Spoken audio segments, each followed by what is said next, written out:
अगर आपने कानून को चुनौती दी, सरकार को चुनौती दी, पुलिस को चुनौती दी, तो पुलिस आपको छोड़ेगी नहीं जी। अब टांग में गोली नहीं मारेगी, सीधे सीने पर और यहाँ मारेगी गोली जी। अभी तो देखिए जेडीयू के जो प्रवक्ता है नीरज कुमार कह रहे हैं ना, उनको सम्राट सरकार पसंद आने लगी है जी।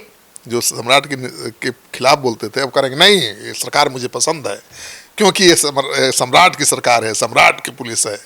और देखिए किस तरह से रामधनी यादव को ठिकाने लगा दिया। तो अब बिहार पुलिस यानी सम्राट की पुलिस अब टांग ओंग में गोली नहीं मारने वाली है, अब सीधे यहाँ मारेगी या यहाँ मारेगी, और उसकी शुरुआत हो चुकी है।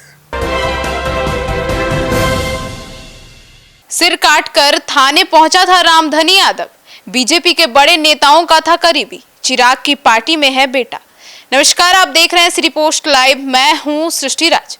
भागलपुर के सुल्तानगंज नगर पार्षद के एग्जीक्यूटिव की हत्या और चेयरमैन पर फायरिंग के आरोपी रामधनी यादव को पुलिस ने एनकाउंटर में ढेर कर दिया है। रामधनी यादव के सीने में गोली लगी है, जिसके बाद उसने दम तोड़ दिया। ये कोई मामूली एनकाउंटर नहीं है। रामधनी यादव सुल्तानगंज नगर पार्षद की डिप्टी चेयरमैन नीलम देवी का पति था। रामधनी इतना कुख्यात था कि साल 2000 में एक कारोबारी की हत्या करने के बाद उसका सिर काटकर थाने पहुंच गया था। सत्ताधारी दल में भी उसकी गहरी पैठ थी। आइए विस्तार में जानते हैं कि जिस रामधनी को पुलिस ने उड़ा दिया वो तो बीजेपी के बड़े नेताओं के साथ उठता बैठता था। सर देखिए, जिस रामधनी यादव को पुलिस ने इनकाउंटर में मार गिराया है वो वाकई बीजेपी के नेताओं के साथ उठता बैठता था। उसकी कई बड़े नेताओं के साथ तस्वीरें भी हैं और यहाँ तक कि एक तस्वीर तो वायरल हो रहा है सोशल मीडिया में कि बीजेपी के राष्ट्रीय अध्यक्ष के साथ भी उसकी तस्वीर है। हालांकि नेताओं के साथ तो कोई भी तस्वीर खिंचवा सकता है। रामधनी का बेटा मनीष यादव चिराग पासवान की पार्टी में जिला अध्यक्ष भी है और उसकी पत्नी नीलम देवी नगर परिषद की डिप्टी चेयरमैन है। बीजेपी के राष्ट्रीय अध्यक्ष के साथ भी रामधनी यादव की तस्वीर, जैसा कि मैंने बताया आपको, वो सामने आई है। तो रामधनी यादव शुरुआत में घर घर जाकर दूध बेचता था और साल 2000 में रामधनी यादव ने एक कारोबारी की हत्या की थी और सिर काटने के बाद, कारोबारी का सिर काटने के बाद रामधनी सर लेकर थाने पहुंच गया था। सिर्फ सर लेकर? हाँ, सर लेकर, और वहाँ से वो जेल भेजा गया था। फिर जमानत पर छूटने के बाद रामधनी सुल्तानगंज में अपराध की दुनिया में पूरा पकड़ मजबूत कर दिया। बिल्कुल। और 2002-03 तक आते आते रामधनी पर हत्या के प्रयास, लूट और रंगदारी के कई मामले दर्ज हो गए। मतलब एक बड़ा खूंखार अपराधी बन गया था। और 2003 में ही पुलिस रामधनी को फिर से गिरफ्तार किया और जेल भेज दिया। लेकिन राजनीतिक पकड़ और धनबल में लगातार मजबूत होता गया वो, और अपने रसूख के बल पर फिर से वो जमानत लेकर जेल से बाहर आने में कामयाब हो गया। सर, तो एक मामूली दूध बेचने वाला इतना बड़ा कुख्यात अपराधी कैसे बन गया? अब देखिए, जब रामधनी शुरुआत में अपराध की दुनिया में घुस रहा था उस वक्त उसकी पत्नी सुल्तानगंज के ही एक प्राइमरी स्कूल में खाना बनाती थी। उस वक्त रामधनी की आर्थिक स्थिति बिल्कुल ठीक नहीं थी। परिवार का भरण पोषण पत्नी की आय से ही चलता था। पूरा परिवार छोटी सी झोपड़ी में रहता था। लेकिन 2011 और 12 तक रामधनी राजनीति में अपनी मजबूत पकड़ बना चुका था और अपराध की दुनिया में भी उतना ही मजबूती से आगे बढ़ रहा था। ज़मीनों पर कब्जा करना, बस स्टैंड, पार्किंग, शहर की साफ़ सफाई जैसे ठेके लेना उसका काम बन गया था। नगर परिषद से ठेकेदारी की प्रक्रिया से जुड़े होने के कारण उसने स्थानीय नेताओं से साठगांठ कर लिया और अपनी पत्नी को 2017 में सुल्तानगंज नगर परिषद के वार्ड 11 से पार्षद का चुनाव भी लड़वाया। नीलम देवी ने चुनाव जीत भी लिया, जो खाना बनाती थी वो भी चुनाव जीत गई और पहली बार वार्ड पार्षद बन गई। तो आज की तारीख में रामधनी यादव करोड़ों की अचल संपत्ति का मालिक था और उसकी पत्नी तो भाई थी पद पर, बेटा भी चिराग पासवान की पार्टी का जिला अध्यक्ष है और खुद उसकी तस्वीरें बीजेपी के कई बड़े नेताओं के साथ है। लेकिन फिर भी पुलिस ने इनकाउंटर कर दिया। सर, ऐसे में सवाल उठ रहा है ना कि नगर पार्षद की तत्कालीन चेयरमैन के पति रामधनी की रंजिश थी। हाँ, पत्नी के वार्ड पार्षद बनने के बाद रामधनी यादव रंगदारी, जमीन पर कब्जा, ठेका लेने जैसी सभी प्रक्रियाओं में खुद शामिल होने लगा था। उस वक्त सुल्तानगंज नगर परिषद की तत्कालीन चेयरमैन दयावती देवी थी और जिसका पति कंबूचा कुख्यात अपराधी था उसका भी पति अपराधी ही था। वर्चस्व की जंग को लेकर उस वक्त कनबूचा और रामधनी के बीच रंजिश शुरू हो गई थी। रामधनी नगर परिषद में अपना वर्चस्व कायम रखना चाहता था, जबकि कनबूचा अपनी पकड़ मजबूत रखना चाहता था। 9 जून 2017 को दयावती देवी ने बतौर सभापति पद की शपथ ली थी। तब से ही रामधनी से उसका विवाद चल रहा था। रामधनी ने कई बार दयावती को कुर्सी से हटाने की कोशिश की। उसने नगर परिषद के कई पार्षदों को डरा धमका कर तो कुछ को पैसे देकर अपने पाले में खींच लाया। और जून 2019 में नगर परिषद की तत्कालीन सभापति दयावती देवी के खिलाफ अविश्वास प्रस्ताव लाया गया और अविश्वास प्रस्ताव पर हुए मतदान में 6 के खिलाफ 14 मतों के अंतर से दयावती देवी की कुर्सी छिन गई। और उस कुर्सी पर बैठ गई कौन? खुद नीलम देवी। नीलम देवी। सर, तो ऐसे में जो दयावती की कुर्सी जाने के बाद नीलम देवी सभापति की कुर्सी तो पा गई, अब आगे क्या हुआ? देखिए, नीलम देवी के साल 2019 में नगर परिषद के चेयरमैन पद पर बैठते ही रामधनी यादव ने अवैध तरीके से संपत्ति अर्जित शुरू कर दी।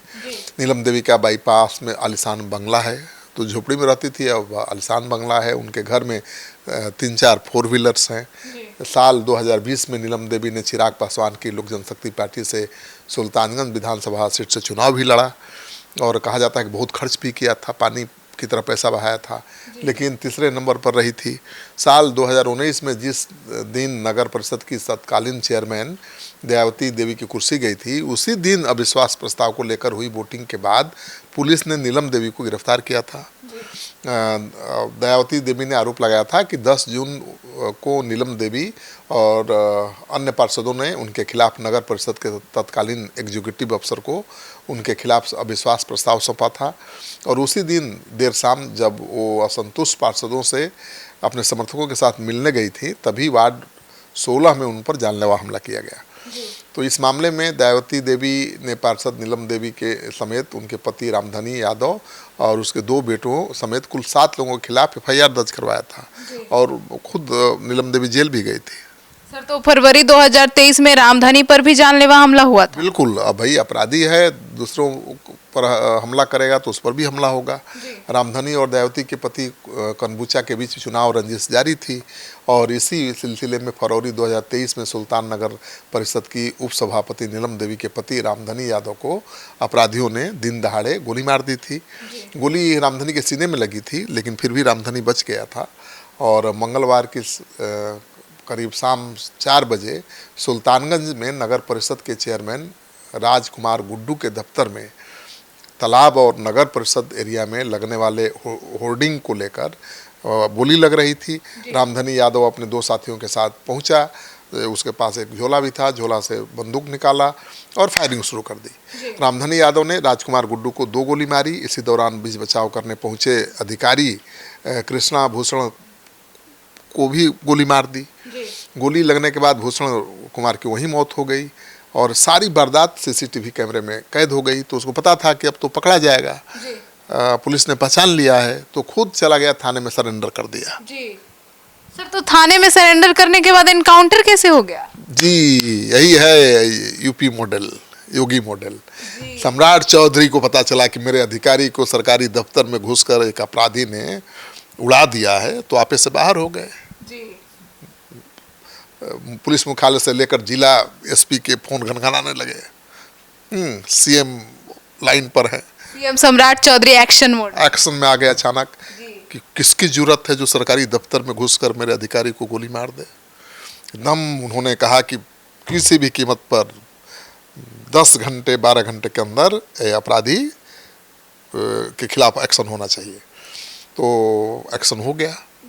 अब देखिए, कहा जा रहा है कि खुद को बचाने के लिए उसने थाने में सरेंडर किया था और पुलिस की जो कहानी आ रही इनकाउंटर की, वो जान लीजिए। कहानी तो बनानी पड़ती है ना, कहानी सुनानी भी पड़ती है। तो जो कहानी उसके इनकाउंटर की आई है, कहा जा रहा है कि पुलिस ने उससे पूछताछ की कि भाई जिस बंदूक से मारे थे वो बंदूकवा कहाँ है, तो बता ही नहीं रहा था। पुलिस ने फिर सख्ती की तो उसने कहा कि हाँ, मैंने वहाँ छुपा के रखा है। और पुलिस उसको लेकर चली बंदूक खोजने और कहा जा रहा है कि बंदूक खोजने पुलिस के साथ जा रहा था रामधनी, तो रामधनी के लोग पीछे से हमला कर दिए पुलिस पर। तो पुलिस को तो भाई मजबूरी हो गई। और रामधनी ने भी छुपाया हुआ हथियार निकाल के पुलिस पर हमला कर दिया। जी। अब तो ये मतलब पुलिस ने ये एनकाउंटर स्टोरी सुनाई। इनकाउंटर स्टोरी सुनाई, तो जब जी। तो ये नहीं साफ मैसेज है कि आप गुंडागर्दी करोगे तो फिल्मी स्टाइल में एनकाउंटर। हाँ, बचोगे नहीं। मत ये नहीं है कि आप गोली किसी को मार के थाने में सरेंडर करके जेल चले जाओगे और फिर छूट करके फिर गुंडागर्दी करोगे।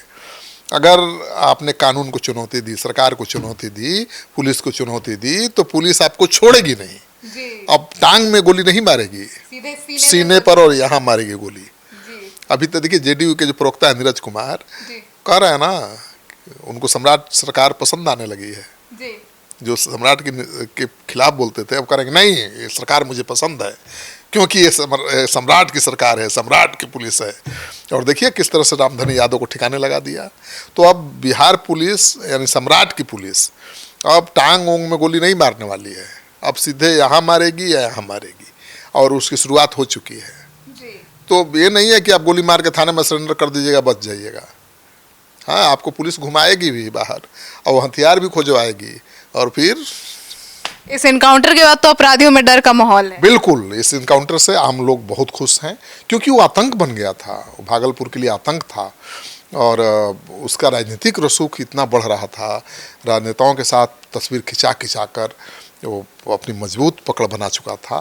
तो वैसे अपराधी जिसका राजनीतिक रसूख हो, कनेक्शन हो, उसका भी इनकाउंटर हो सकता है, किसी ने सोचा था।